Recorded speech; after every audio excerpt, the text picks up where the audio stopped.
Bob Johnson here with BK&W Modelwerx, coming at you with another series of videos, this time about how I made my own acoustic foam panels to condition sound in my YouTube studio.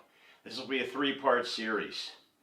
The first part will be construction, the second part will be how I hung them, including how I put them on the ceiling, and the third will be a sound test, so you can see that they actually work.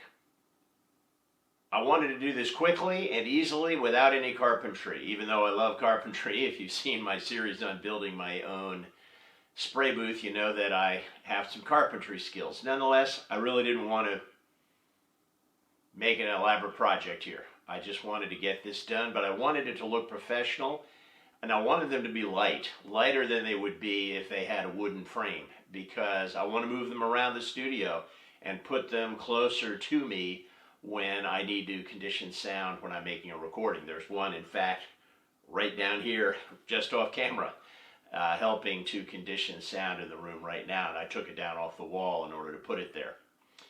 So, what are the materials that you're going to need to do this? Well, there's really only four things.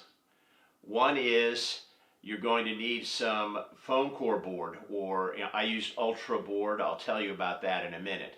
You're going to need some corrugated foam. I used a U-line product, and I'll tell you a little bit more about that.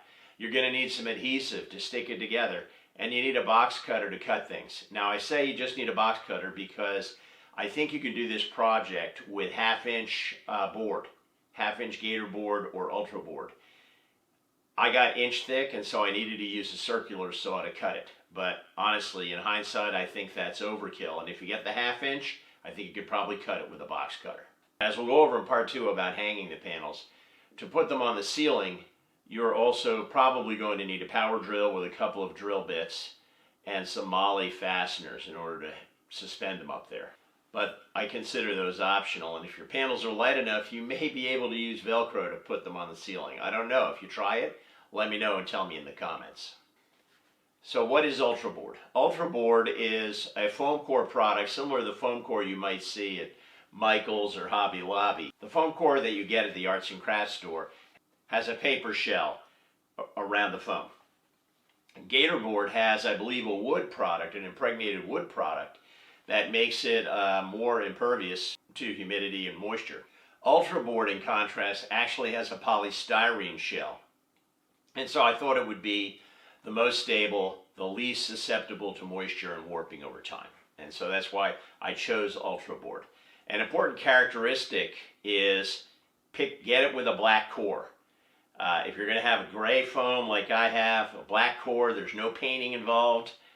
You don't have to, if you cut it, it's black on the inside, and it looks sharp, I think. So the process is pretty simple to make these panels. I got 4x8 sheets of Ultraboard, 4x8 sheets of foam.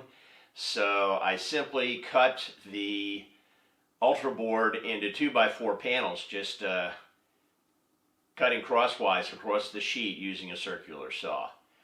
And the cut was so clean, I used a new fine blade on my handheld circular saw and a guide to guide it across, and the cut was so clean that there was no sanding or cleanup necessary at all.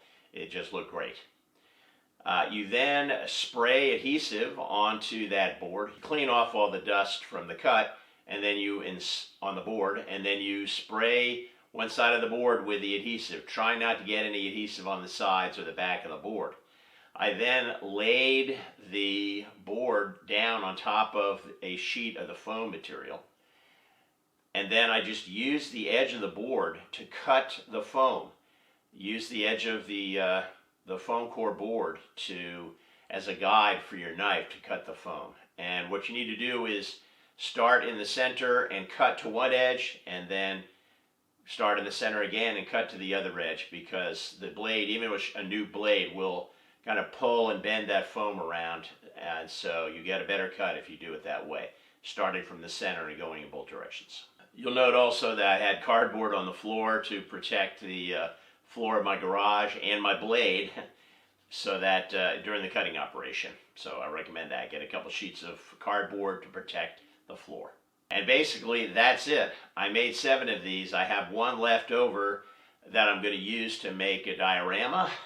to experiment with the material and maybe possibly glue onto the surface of the material. But they went together quite quickly. I think you can see they came out really nicely, very simple, and as you'll see in part 3, very effective. That's all I've got for you until next time. Bob Johnson with PK&W Modelwerx signing off. Keep on modeling.